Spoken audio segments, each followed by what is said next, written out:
O que será que prende a nossa atenção nas telas? O escritor Peter Schmidt, ele desenvolve a ideia de fraturamento humano. O que é isso?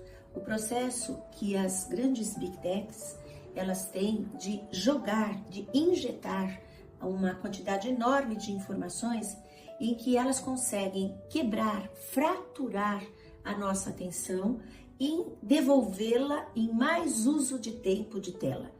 O que isso significa? Quanto mais elas conseguem quebrar a nossa atenção em pequenos tempos de duração, fica muito mais fácil de capturar segundos de atenção numa tela do que minutos para ler.